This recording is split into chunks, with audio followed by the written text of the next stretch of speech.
लोग सब चर्च मंडली गए होंगे, वहाँ पर पासवान ने प्रचार किया होगा। और अगर आपने चारों ओर अपनी दृष्टि की तो आप देख सकते हैं कि श्रोताओं में अलग अलग श्रेणी के लोग होते हैं। कुछ लोग शायद बैठ के सो रहे हों, कुछ लोग फोन में खेल रहे हों, कुछ लोग वचन लिख रहे हों, कुछ लोग उसे सुनकर उसे ग्रहण कर रहे हों, उसे स्वीकार कर रहे हों। एक ही वचन, अलग अलग लोगों की अलग अलग प्रतिक्रिया। ऐसा क्यों होता है? इसका कारण क्या है? इसके पीछे रहस्य क्या है? बाइबल अध्ययन की इस श्रृंखला में हम यीशु के दृष्टांतों को सीख रहे हैं। आज हम पहले दृष्टांत को सीखेंगे जो बीज बोने वाले का दृष्टांत है। और उस दृष्टांत में व्यक्ति लोग अलग रीति से प्रतिक्रिया क्यों करते हैं और उनके जीवन में वचन का अनुभव या फिर उसका रिजल्ट अलग क्यों होता है, उस विषय में आज हम अध्ययन करेंगे। मत्ती 13 में हम पढ़ते हैं कि एक शिफ्ट या यीशु की मिनिस्ट्री में एक चेंज आया। उससे पहले 12 अध्याय में, मत्ती 1 से लेकर 12 तक, यीशु बहुत ही सरल भाषा में अपने शिष्यों को और भीड़ को सिखाते थे। लेकिन जब 13वां अध्याय आया तो यीशु दृष्टांतों में लोगों से बात करने लगे। और यीशु के शिष्य प्रायः जब यीशु से आकर पूछते हैं अब क्यों दृष्टांतों में भीड़ को सिखा रहे हैं, तब यीशु कहते हैं कि इन दृष्टांतों के अंदर परमेश्वर के राज्य के भेदों का ज्ञान रखा गया है और वो ज्ञान उन्हीं लोगों को प्राप्त होगा जो यीशु को राजा के रूप में स्वीकार करते हैं। भीड़ में 2 प्रकार के लोग हैं, एक जो सिर्फ सुनने आए हैं और दूसरे लोग जो बहुत ही सीरियस हैं और परमेश्वर के राज्य को, उनके राजत्व को स्वीकार करने वाले व्यक्ति हैं। जो सिर्फ सुनने आए हैं वो सुनकर चले जाएंगे, लेकिन जो सीखने आए हैं उनके अंदर वचन अलग अलग रीति से प्रतिक्रिया करेगी। और उसी विषय में आज हम स्टडी करने जा रहे हैं। बीज बोने वाले का दृष्टांत हम प्रायः तीनों सुसमाचार में पढ़ते हैं। मत्ती 13 का 3 से 23 तक, मरकुस 4 का 1 से 20 तक और लूका 8 का 5 से 15 तक। इन तीनों सुसमाचार में इस दृष्टांत का वर्णन किया गया है। यीशु के सारे दृष्टांतों से सबसे महत्वपूर्ण दृष्टांत था बोने वाले का दृष्टांत, और उसे मास्टर पैराबल कहा जाता है। जब यीशु के शिष्य यीशु से इस दृष्टांत के विषय में पूछते हैं तो यीशु उसके विषय में एक प्रत्येक बात बोलते हैं। मरकुस रचित सुसमाचार 4 का 14, आइए हम उस वचन को पढ़ें। फिर उसने उनसे कहा, क्या तुम ये दृष्टांत नहीं समझते हो? तो फिर और सब दृष्टांतों को क्यों कर समझोगे? इसका अर्थ क्या है? जो ये दृष्टांत नहीं समझ पाता वो बाकी दृष्टांतों के विषय में भी अनभिज्ञ रहेगा। उसका अर्थ है इस दृष्टांत में ऐसे कुछ भेद छिपे हैं जिनको समझना बहुत ही महत्वपूर्ण है। और यीशु इस दृष्टांत के विषय में इस प्रकार कहते हैं, एक बोने वाला बीज बोने के लिए निकल जाता है। बोते समय कुछ बीज मार्ग के किनारे में गिर जाते हैं और कुछ समय के अंदर चिड़ियाएं आकर उसको चुग कर ले जाती हैं।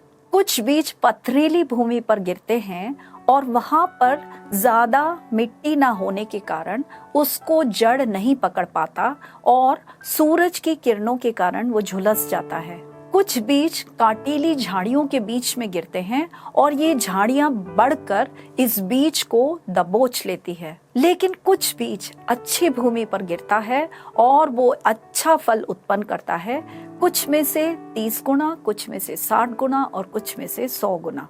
अब अगर इस दृष्टांत को हम अध्ययन करें तो यहाँ पर 2 प्रमुख बातों की ओर हमारा ध्यान आकर्षित होना चाहिए, एक बीज की ओर और दूसरा जमीन की ओर। पहले हम बीज के विषय में अध्ययन करेंगे। जब यीशु ने इस दृष्टांत का विवरण किया था तो सबसे पहले वो उस बीज के विषय में विवरण देते हैं। मरकुस 4 के 14 में लिखा है, बोने वाला वचन बोता है। इसका अर्थ क्या है? ये वचन ही वो बीज है जो बोया जाता है। परमेश्वर के पुत्र ने अपने वचन को जैसे यहाँ पर बो दिया है। ये बीज या फिर ये वचन परमेश्वर के राज्य के आरंभ के लिए बहुत ही महत्वपूर्ण है। एक बीज जो बहुत ही छोटा होता है, जब उसको बोया जाता है वो बहुत समय तक उसके अंदर कोई भी हलचल नहीं दिखती है प्रायः बाहर से, लेकिन अंदर से वो मिट्टी के अंदर कार्य कर रहा है। उसी प्रकार परमेश्वर के राज्य के बारे में कहा जाता है कि वो छोटे रूप से आरंभ होता है और धीरे धीरे बढ़ता है और फिर उसमें फल लगते हैं। बहुत लोगों में ये चाह तो होती है, इच्छा तो होती है आत्मिक रीति से बढ़ने की, और उनका हृदय भी बहुत अच्छा होता है, लेकिन वो क्यों नहीं बढ़ पाते? क्योंकि उन्होंने बोने और कटनी का नियम नहीं सीखा है। परमेश्वर के राज्य का बहुत ही सरल एक नियम है, अगर तुम बोओगे तो तुम काटोगे। वचन रूपी बीज को जब हम अपने जीवन में बोते हैं तभी हम उसकी कटनी प्राप्त कर सकते हैं।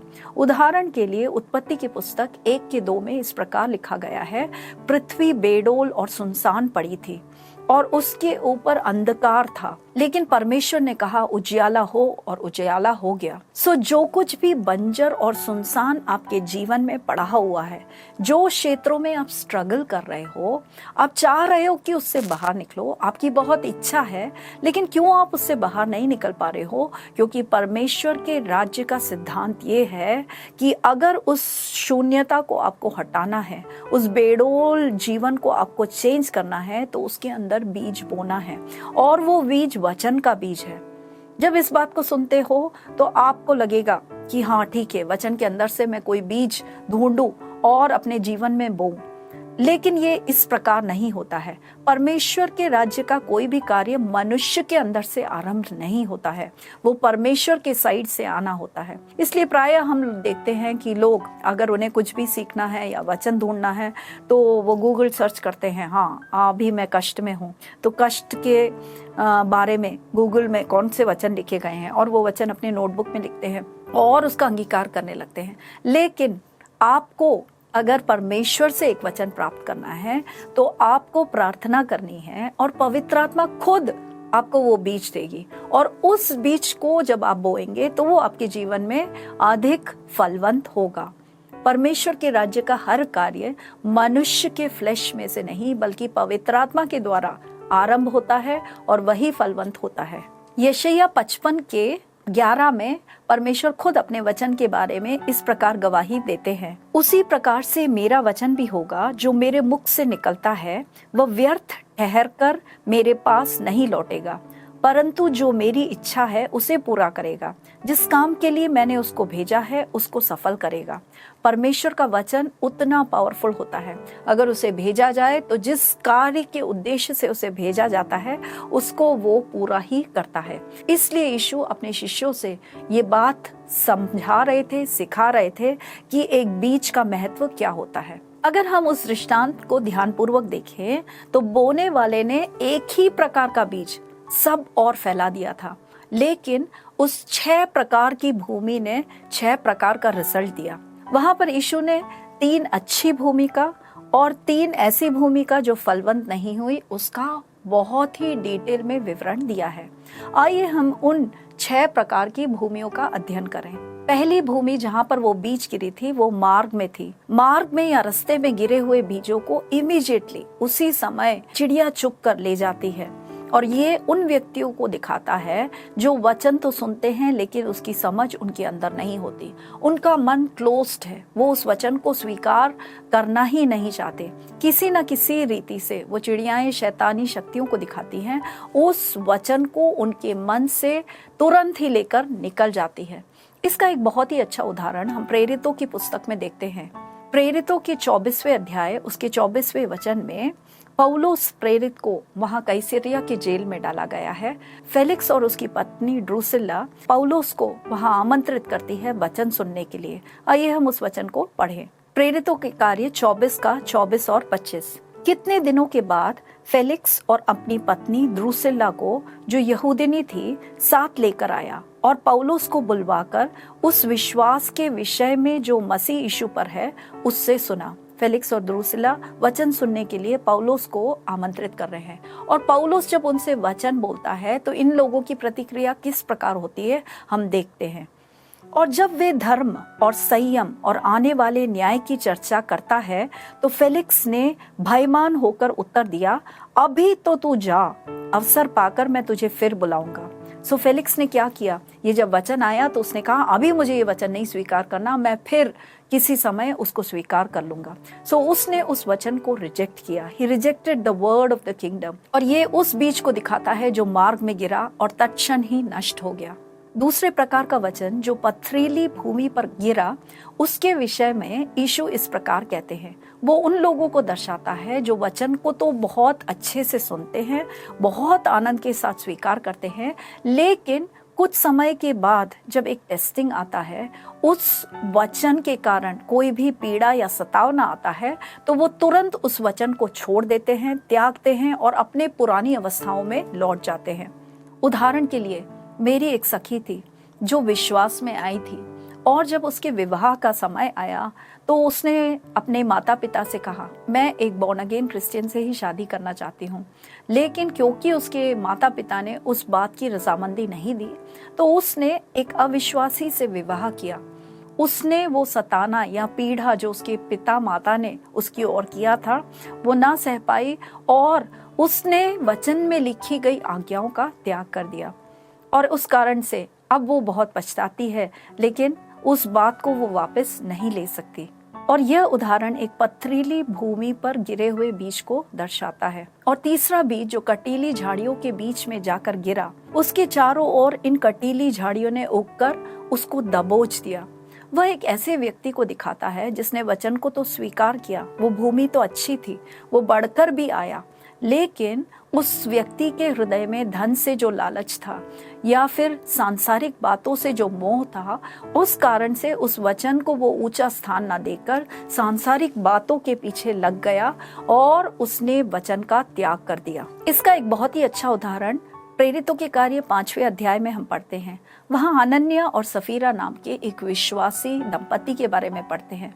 वो विश्वासी थे, उन्होंने बपतिस्मा लिया था, कलीसिया से जुड़े हुए थे, और वो देख रहे थे कलीसिया में अनेक लोग अपनी जमीन जायदाद को बेचकर उसका पैसा प्रेरितों के हाथ में दे रहे हैं और लोग उनका अंगीकार कर रहे हैं। इन्होंने भी अपनी एक जमीन को बेचा और उस जमीन को बेचकर उन्होंने थोड़ा सा पैसा अपने पास रख लिया और प्रेरितों से आकर कहा कि ये जो पैसा हम आपको दे रहे हैं वो पूरा अमाउंट है, हमने जितना बेचा। ये बात सफीरा भी जानती थी कि वो झूठ है और हनन्याह भी जानता था। उन्होंने पवित्र आत्मा से झूठ बोला क्योंकि वो सांसारिक बातों से, धन दौलत से प्यार करते थे, और हम जानते हैं कि उनका अंत क्या हुआ। दूसरा एक उदाहरण हम दूसरे तीमुथियुस की पुस्तक 4:10 में देखते हैं। उसमें पौलुस देमास नाम के एक व्यक्ति का विवरण तीमुथियुस से इस प्रकार कर रहा है। आइए हम उस वचन को पढ़ें। दूसरा तीमुथियुस 4:10। देमास ने इस संसार को प्रिय जानकर मुझे छोड़ दिया। देमास एक व्यक्ति था, एक विश्वासी था, पौलुस की मिनिस्ट्री टीम का एक भाग था, लेकिन उसने एक समय आया, सांसारिक बात और मोह माया में फंसकर उसने अपना विश्वास जीवन का त्याग कर दिया। ऐसे व्यक्ति कटीले झाड़ियों के बीच में गिरे हुए एक सीड को, बीज को दिखाते हैं। चौथा, पांचवा और छठवां, ये 3 प्रकार की जमीन एक अच्छे विश्वासी का हृदय दिखाते हैं। उन विश्वासियों ने वचन को स्वीकार किया, उसको समझा, और परीक्षा के समय वो लोग उस वचन को पकड़े रहे। लेकिन कुछ व्यक्तियों के जीवन में 30 गुना उसका रिजल्ट मिला, कुछ के जीवन में 60 गुना और कुछ के जीवन में 100 गुना। ये अंतर क्यों आता है? इन अच्छे विश्वासियों के अच्छे हृदय में भी क्यों अंतर आता है? क्योंकि ये दिखाता है कि हम कितना परमेश्वर के प्रति समर्पित है। कुछ लोग 100% समर्पित हैं, दे आर वेरी रेडिकल, वो परमेश्वर के लिए कुछ भी तत्क्षण करने के लिए तैयार हैं। आज सुबह की बात है, मैं रसोई घर में थी और मैंने अपनी बेटी को किसी कार्य के लिए बुलाया। मैंने जोर जोर से उसे आवाज लगाई और 5 मिनट तक वो नहीं आई, और थोड़ी देर के बाद जब वो किचन में आई और उसने कहा, मम्मी आपने मुझे बुलाया था? मैंने कहा, मैंने तुम्हें 5 मिनट पहले बुलाया था जब मुझे आवश्यकता थी, तुम अभी क्यों आई हो? तो उसने मेरी आवाज सुनी, लेकिन उससे प्रतिक्रिया करने के लिए उसने बहुत सोचा, जाना है कि नहीं जाना है, काम करना है कि नहीं करना है, और बहुत देर बाद वो उस कार्य के लिए आई। ये उदाहरण हमारे एक कमिटमेंट को दिखाता है। क्या परमेश्वर एक कार्य बोले और हम तत्क्षण ही उसको करने के लिए तैयार हो जाते हैं। Instant obedience brings instant result. ऐसे व्यक्तियों के जीवन में 100% रिजल्ट हम देखते हैं। और कुछ लोग होते हैं जो वचन आता है उसको समझते हैं और फिर सोचते हैं आज्ञा माननी है कि नहीं माननी है, करना है कि नहीं करना है, बहुत ढीले ढाले रीति से वो करते हैं। उस प्रकार का ही फल उनके जीवन में प्राप्त होता है। और इसलिए इस दृष्टांत से यीशु ये तो सिखाते हैं, बीज तो सब एक समान होता है, लेकिन जिस हृदय में बोया जाता है उस हृदय की उस बीज से जो प्रतिक्रिया होती है उस प्रकार का फल उसमें से प्राप्त होता है। आप ऐसा सोचिए कि आप जब संडे सुबह चर्च में जाते हैं, एक मीटिंग में जाते हैं, मंडली में जाते हैं, तो हम कितनी तैयारी से जाते हैं। हम नया ड्रेस इस्त्री करते हैं, आयरन करके जाते हैं और मेकअप करते हैं और खा पी कर अच्छी रीति से जूता सब पॉलिश करके जाते हैं। बाहरी शरीर को हम कितना तैयार करते हैं, लेकिन उसका कितना भाग हमने अपने हृदय की तैयारी के लिए दिया है, ये बहुत ही महत्वपूर्ण है। जितना तैयार हमारा हृदय होगा, जितनी कटीली झाड़ियां हमारे हृदय से हम निकाल कर फेंकेंगे, जितना उस वचन को हम अनमोल समझेंगे, उतना ही वो हमारे जीवन में फलवंत होगा। अन्यथा वो हमारे जीवन से नष्ट हो जाएगा और ऐसा कभी भी हमारे जीवन में ना हो। परमेश्वर इन वचनों के द्वारा आपको आशीषित करे। धन्यवाद।